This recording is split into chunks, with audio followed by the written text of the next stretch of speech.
దేశవాళీ పశుజాతులు అంతరించేందుకు చేరుకుంటున్నాయి. వీటి పెంపకం ఖర్చుతో కూడుకున్నది కావడంతో చిన్న రైతులు ఇప్పటికే వీటికి దూరమయ్యారు. ఈ క్రమంలో కొందరు పెద్ద రైతులు మాత్రం వీటిపై మక్కువతో సాకుతున్నారు. ఈ కోవలోనే తూర్పుగోదావరి జిల్లాకు చెందిన ఓ రైతు దేశవాళీ ఆవులపై మక్కువతో వాటిని పెంచుతున్నారు. ఎలాంటి లాభాపేక్ష లేకుండా ముందుకు వెళుతున్నారు.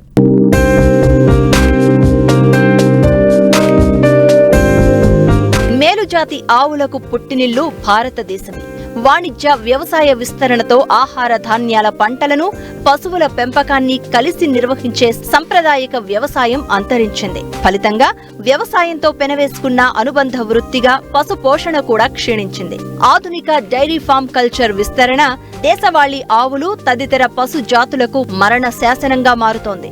ఈ నేపథ్యంలో ఎలాంటి లాభాపేక్ష లేకుండానే కేవలం మేలుజాతి దేశీ ఆవుల సంరక్షణ చేపట్టారు తూర్పుగోదావరి జిల్లా పెరవలి మండలం కానూరు అగ్రహారం గ్రామానికి చెందిన రైతు కుందుల గణపతి. వీటి కోసం ప్రత్యేకంగా పశుగ్రాసం పెంచుతున్నారు. అంతేకాదు వేసవి తాపం నుండి వీటిని కాపాడేందుకు ఒక గేదెల స్విమ్మింగ్ పూల్ కూడా నిర్మించారు.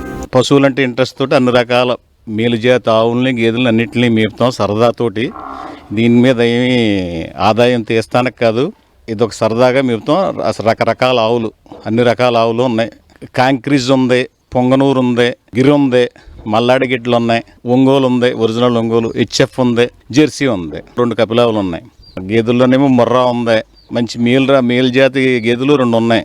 ఎక్కువ ఆవులు, అన్ని రకాల ఆవులు.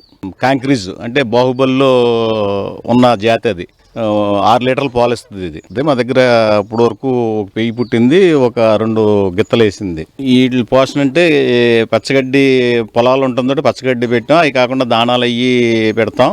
ఈ కాంక్రీజ్ అన్నది కూడా బయట ఇతర రాష్ట్రానికి, ఇది మంద కాదు, ఇతర రాష్ట్రం నుంచి కొనుక్కొచ్చేవండి. అది గిరి అంటే గుజరాత్ నుంచి వస్తాయి. ఇక్కడ ఈ మధ్యకాలంలో గిరి బాగా ఉంది. పాలు అయ్యి కూడా చాలా మంచి గిరి పాలు అంటే, నెయ్యి కూడా చాలా చాలా ఇష్టపడతారు అందరూ. అలాగే కపిలావు అన్నది ప్రతి చోట ఉండేదే. అది కపిలావు ఉండటం చాలా మంచిది. ఈశ్వరుడికి చాలా ఇష్టం. కపిలావు పాలు అభిషేకం చేస్తే ఈశ్వరుడికి చాలా ఇష్టం.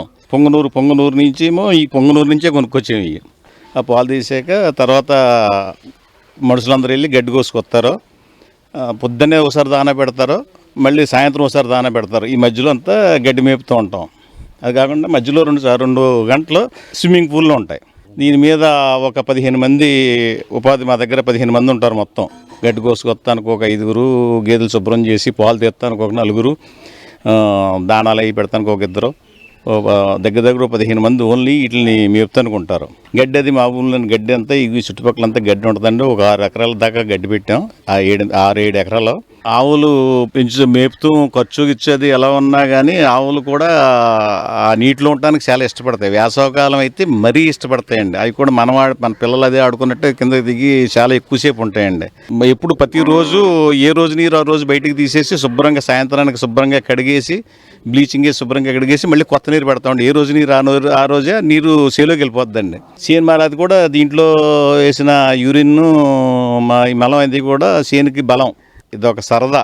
దీని లాభం వస్తుందని ఇదని కాదు, లాభం చూసుకుంటే మేపలేం.